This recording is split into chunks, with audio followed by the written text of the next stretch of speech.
What's going on, everybody? It's Tydal again, gonna be speaking in another video and ranting about useless video game garbage. I'm talking today about Borderlands 3, and it took 8 fucking years for them to finally come out with a game, so I figured I'd actually review it instead of just brushing it off. I'm usually not much of a review kind of guy. I prefer to just play it and talk about the game while I'm playing it, but this is a special case, so I figured I would do a good, the bad, and the ugly style of review.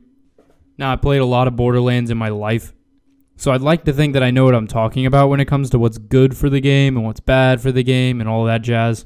So I've got a couple good points for every single little part of the video. It's going to be split into 3 parts, good and bad and ugly, of course. I think I've got some interesting thoughts about the game so far. Now, I've completely beaten it, so my opinion of the game comes from somebody who's tasted a little bit of the end game. So if you don't want stuff spoiled, get the fuck out of here. It's not going to work out for you very well.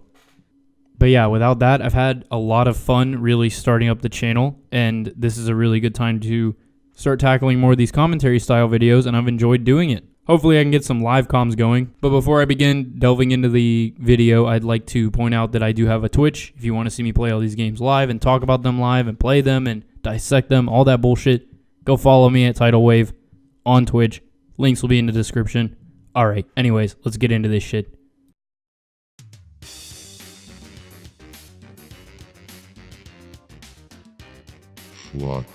Now, as for the good aspects of this game, which I could go on and on about how much is good about this game, but I just really hate to play the fanboy card. I played so much Borderlands, of course, but Borderlands 3 really emphasizes the core aspects of the game and takes them to a whole nother level. Gun design in this game has gone from 0 to 100, it feels like. I know in Borderlands 2, you'd start out the game and you'd be forced to use these really crappy guns that sway a bunch and are all over the place and feel like wet noodles to shoot. And that just so far hasn't been a thing in Borderlands 3. I think from every weapon manufacturer, everything has been very, very strong, and they have a way more unique kind of feel to the manufacturers themselves, which is super important for a game with a bazillion guns. In Borderlands 2, a bunch of these different variants of guns could feel more or less the same, and the illusion of having a billion guns in Borderlands 2 completely disappeared for me. So yeah, after a couple of playthroughs of Borderlands 2, I completely didn't even feel like there were a bazillion guns, which, of course, it was all an illusion to begin with. If you play the game enough, you realize it's just a different assortment of barrels and handles and all that garbage that makes the gun feel, air quotes, unique. This time around, with stuff like Vladov having underbarrel rockets and shit, really made every single weapon stand out to me, even if I didn't like the manufacturer itself. Like, I personally don't like the Children of the Vault weapons, but goddamn are they fucking cool. Personally for me though, I just really don't like weapons that overheat. I prefer reloading weapons. Personal choice. Then there's the skill trees of the game, which are completely on a different level compared to Borderlands 2. In BL2, it was like a lot of the skill trees seemed to conflict with each other, or they just didn't really work super well with each other. For instance, Zero's sniper tree completely just did not work with the melee tree very well. You wouldn't get much like endgame effectiveness out of that shit, and as a result, it made the character feel even more shallow. In this game, and keep in mind I do play Fl4k, so that's what I'm going to base my experience off of, I can see all of Fl4k's trees really working well together. You want your pet to be stronger? Spec some more in blue, and all of a sudden you'll see some real big benefits coming from using your pet more. There are a plethora of different critical hit modifier perks, so you can get a lot out of your sniping. And then the middle tree is all about being cloaked and going invisible, and it's just a lot of variety just jam-packed into one character while still using the exact same skill tree setup from Borderlands 2. It's kind of weird that they were able to take that same old style of skill tree and still make it feel unique and special in this game. Which is important if they're going to only stick with these 4 characters, which I'm pretty sure they are. They're not doing DLC characters. That's fine with me. I never really liked the DLC characters in both pre-sequel and Borderlands 2. You might like them. I could care less about them. They didn't seem very cool.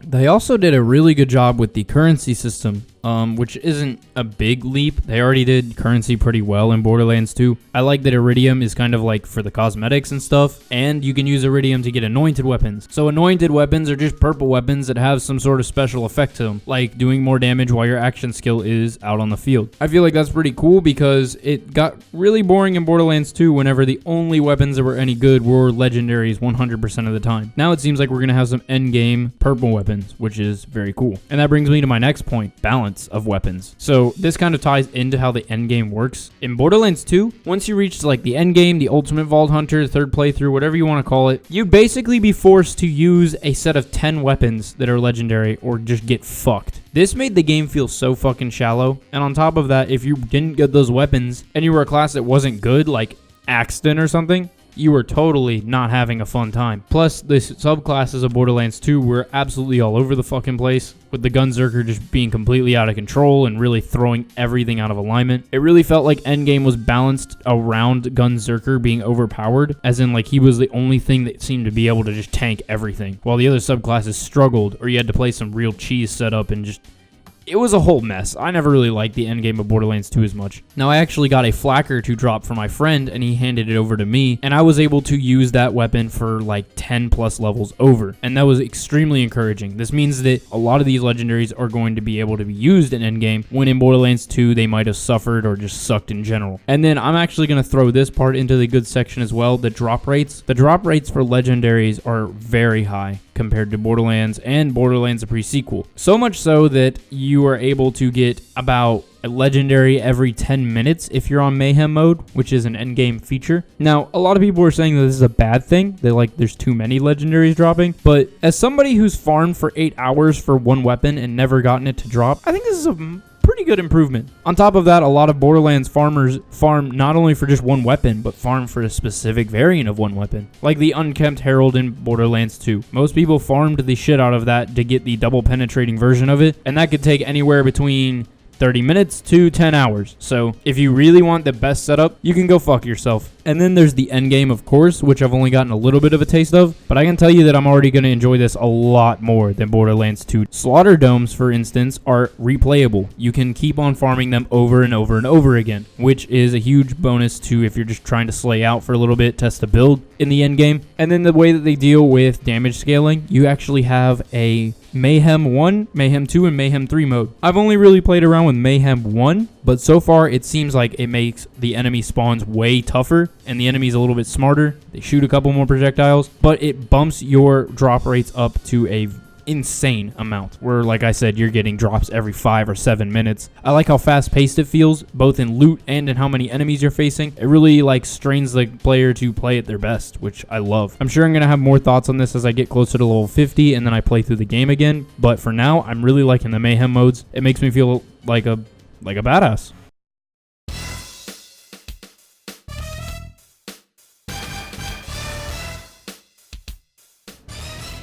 So for the bad of this segment, I think this is going to be my most shallow of all of the segments. Like I said, I really don't want to sound like a Borderlands fanboy, but there's a lot that I think that they hit right. If you want to put this into the bad category, you can say that some of the jokes didn't land properly. Sometimes it felt a little bit cringy or forced or whatever have you. A lot of people just don't like the Borderlands humor in general, which I don't fall in that category, but to each their own. I feel like the game is funny at times, and sometimes it's not funny. Sometimes it can really ruin some of the moments of the story, and most of those come out of the mouth of the Calypso twins.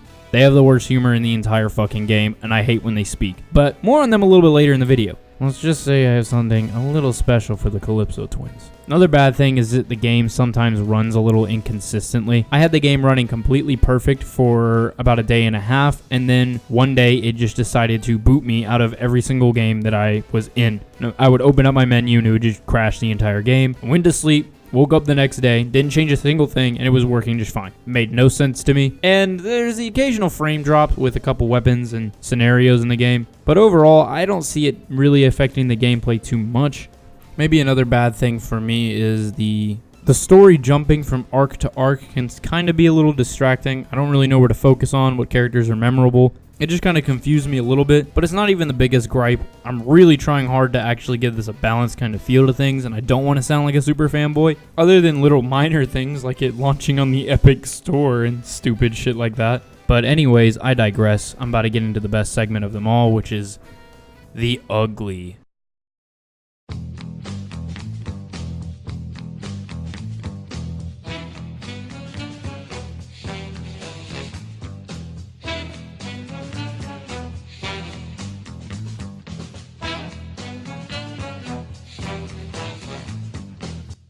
So I could only think of one thing that was glaringly bad for me. and super fucking disgusting. And that is the antagonists of Borderlands 3. I despise the Calypso twins, and I hate their character, I hate their narrative, I hate their goals, I hate how they talk to you, I hate their jokes, I hate their hair, I hate everything about them. Just completely unlikable antagonists.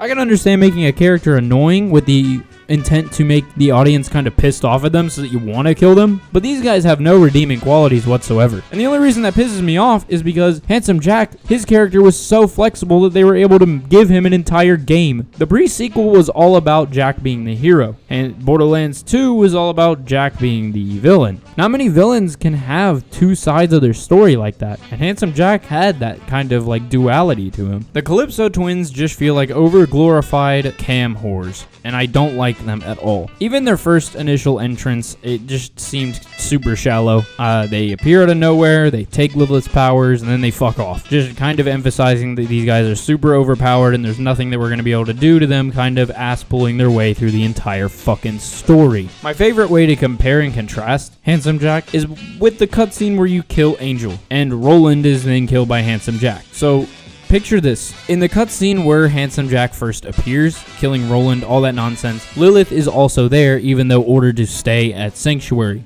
because she's a siren. You don't want her siren powers to fall into the wrong hand. She ignores him completely, which leads to Handsome Jack finally having enough after his quote-unquote daughter is dead. He appears behind Roland, assassinates the living shit out of him, and then captures Lilith like it's fucking nothing. Keep in mind, this guy is a nobody. He doesn't have any siren powers like the Calypso twins. He just has money and robots. Even though that's all he has going for him, when pushed to the edge, he, is able to appear before us and do some pretty badass shit. And plus, this was the first time that we ever saw Handsome Jack, so it was quite an entrance. Compare this cutscene to the Rampager, where the exact same shit happens, but with 99% more ass pull from their siren powers. In Borderlands 3, when you defeat the Rampager, the Calypso twins appear out of nowhere. And right before the Calypso twins appear out of nowhere, Ava, who was ordered to stay on Sanctuary because of the risks associated with being near a fucking vault, decides that